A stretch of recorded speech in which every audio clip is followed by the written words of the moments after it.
Welcome to the InterDrone podcast, your 30,000-foot view of the commercial drone industry.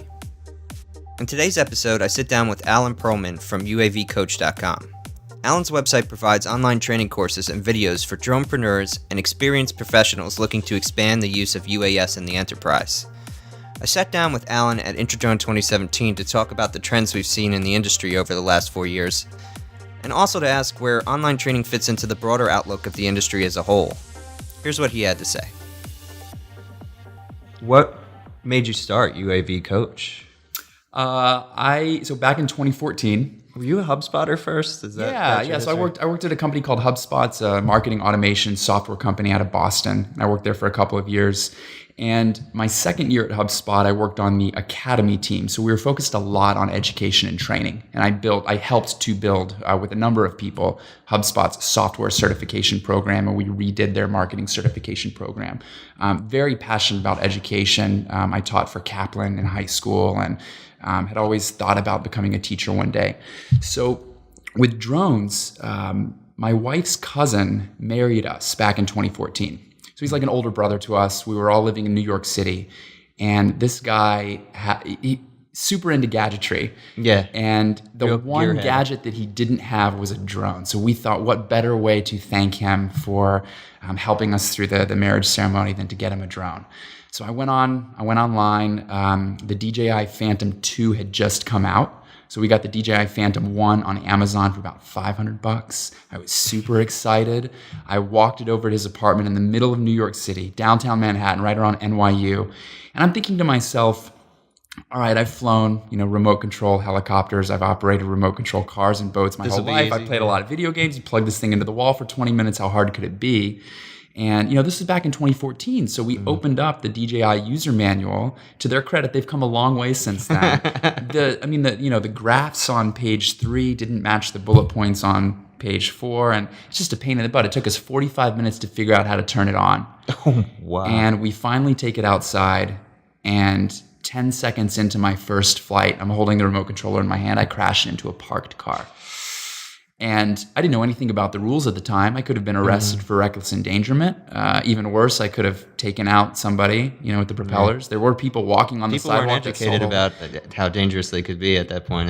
They were thinking they were just an extension of toys. Right? Absolutely. And that's how I had treated it at the time. So I went home that night and I was pretty shaken up. I had trouble sleeping. I pulled out my laptop. I went to YouTube and I typed in drone crash, hoping that I wasn't the only bozo that had crashed a drone.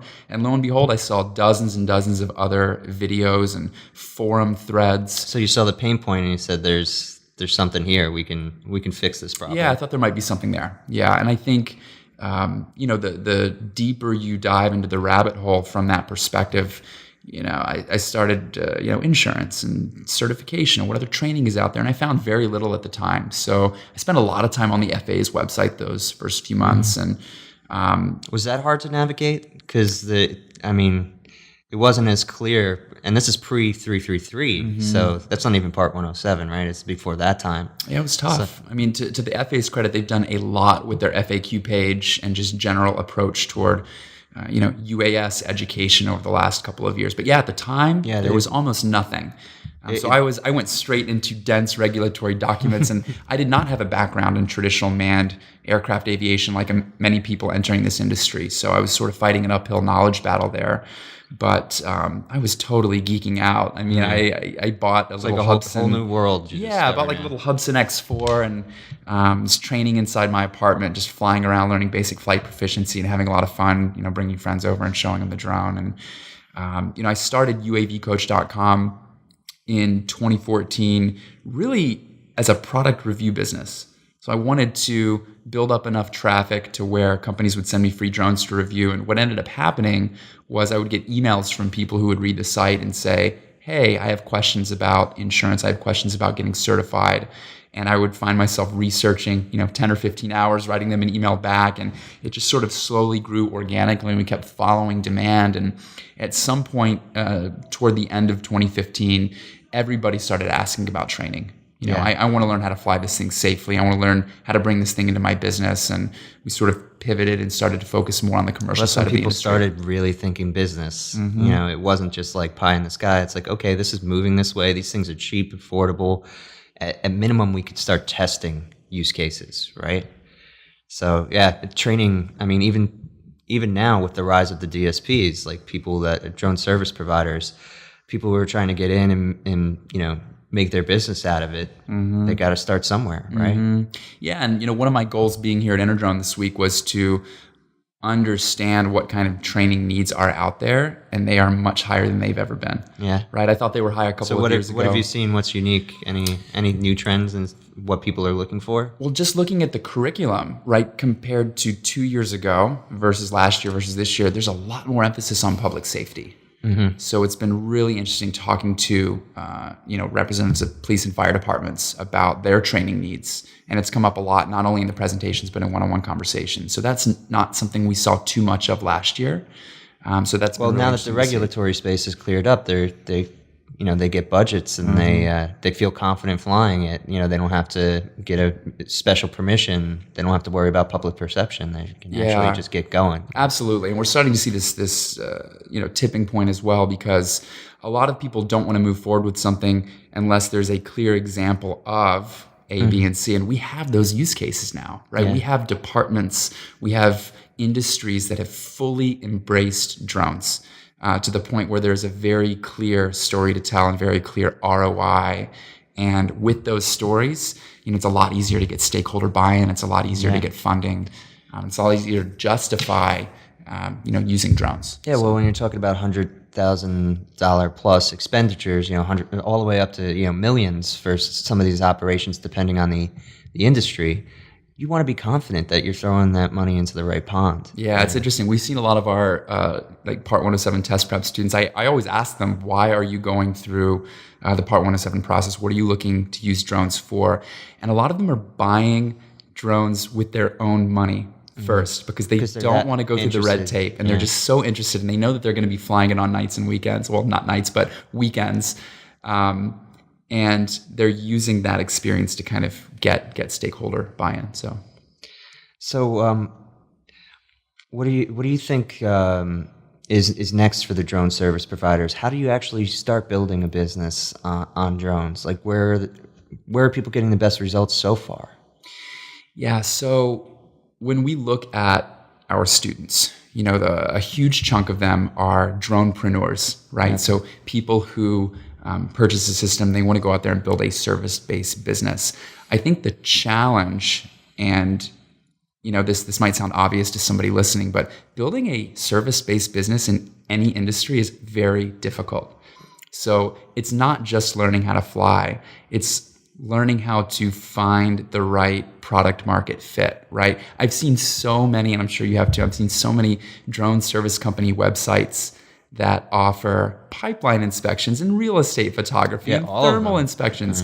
And no, you don't do all of that. Yeah, especially pipeline inspection. Like, think about the insurance that an oil company or any infrastructure project needs, like, shored up. Like, are you certified insured drone inspection, pipeline inspection? Right.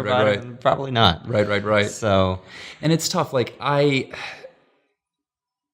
feel like I'm doing a lot of expectation setting with many of our students. I mean, we have a number of students who work for, construction, engineering, mining companies, and they're sending their employees through, and that's a whole different... That's a nice cross-section. You already have experience in the industry that you're trying to penetrate. Yeah, and they've got a very clear use case for drones, and they're not trying to build a business, right? They're trying to integrate systems into their existing company, and that's a whole separate conversation. But as far as the dronepreneur goes, we're doing a lot of expectation setting as a company about the business building side of things. I think a lot of people assume that you can get a certification from the federal government and the money's going to start pouring in. No, that's just step one. I wasn't around for the California gold rush, but I think a lot of people are kind of thinking, like, I'm going to get my shovel and head out to California and strike it rich. And I'm curious to see, and this is kind of the cynical side of me, but I'm curious to see how many of these students, how many of these companies are going to get, recertified 2 years from now and still be in business. I think the students of ours who are finding success are the ones who understand that when you're building a service-based business, you can kind of tiptoe your way into it, right? You don't necessarily go from 0 to 60 those first few weeks. Get your first clients. Yeah, get your first clients and know that... do a good enough job that they're willing to talk about you to other ones. Absolutely, yeah. And know that, that first year, you might only bring in $5,000, $10,000, $15,000 in sort of supplemental income. We have a lot of students who are older, and this is their retirement income. This is their retirement career. And what better career than going out and flying drones, a couple times a month? Sounds like a boy's dream. Yeah, right. But that's any business you're trying to start up. If you can't survive the first year actually in negative, it's a tough deal, because you have to prove that you got to build your audience. You got to connect with them, keep them in your loop so that they remember you when they think about this. Oh, who do we hire? Oh yeah, we go back to Alan. So. You've been at the show since day one this year. What trends have you seen? Because you've been around since year one, right? Mm-hmm. So what's the biggest change in the industry from then to now? Yeah, I think, I think about last year, right? So the Part 107 regulations came out August 29th, and InterDrone was a week later, right? So the nice coincidence. Nice coincidence. You guys timed that really well, by the way. Yeah, we knew all along. Yeah, right. The energy and the discourse last year was a lot about sort of getting through the process and, sort of beyond that, the airspace authorization and waiver process. There was a lot of regulatory discussion last year. There's very little regulatory discussion this year. I mean, I sat in on some great panels about BVLOS and flying over people and kind of the next stage in the regulatory framework and landscape here in the U.S., but a lot of one-on-one conversations that I've been having with folks and just going around, it's not about getting through the certification process. It's about, okay, we have budget, we have buy-in, we're here. What do we buy? What software do we use? How do we actually start implementing? Yeah. And, there's a lot. It's a good problem to have, though. I think so. Yeah. I mean, the industry is very clearly heading in the right direction. And, just mapping and modeling software options, right? You walk around the expo booth and there's so many more options now than there were before. And there's still a lot of new hardware options as well. A lot of folks look at kind of the big players on the hardware side and think, who would enter the hardware space at this point. But because there's so many special use cases, and we were talking about a few of them before, there are new solutions being developed. Yeah, think about. It's just. What were you telling me before about the plankton? And Trent's gonna love it because this is probably the 4th time he's been mentioned. So yeah, FlightWave, environmental impact studies. So being able to track sea life just by heat signature. That's unreal. Yeah, it's amazing, and it's things you'd never could have imagined years ago. Mm-hmm. And then it's interesting seeing the software providers put their stakes in the ground for, okay, where are we getting our results? So like Kesbury in their demo had the roof inspection, and Drone Deploy was early leader in agriculture. And it's funny how those names are they're becoming associated with specific segments of the market. Mm-hmm, mm-hmm. And yeah, it's interesting. Like Precision Hawk was 18 months ago was you go to their website and it was all agriculture focused, and in the keynote, you hear insurance, you hear mapping, you hear all these different use cases. So it's really interesting. I think we're still very early stage, and a lot of companies are kind of jockeying for position. And I'm excited to be here next year and see how it all pans out. I mean, there's a lot of excitement this year. It's just watching the spirit of the show go from prosumer to last year, like corporate, but anxious. Like, is this market going to be here next year? Or is it going to shift and move the ground out from under us to this year? Just like we have the regulation. Huerta's talk was so positive. It was just awesome. And the tone of everybody's conversation is, now we get to make something cool. Mm-hmm. We're going to make some real things that happen. So I'm excited, and I'm just as excited as you are. So thank you for joining me on the podcast, Alan. And thank you for being a friend of InterDrone. Yeah, absolutely. Absolutely. Thank you. Thank you for joining us today. If you like the podcast, don't forget to subscribe on YouTube, Apple, or your favorite Android podcast app. You can also get the latest commercial drone news at interdrone.com/news, where you can subscribe to our weekly newsletter. If you're interested in coming to the InterDrone Conference and Exposition in September, please use the code PODCAST for a special discount on your pass.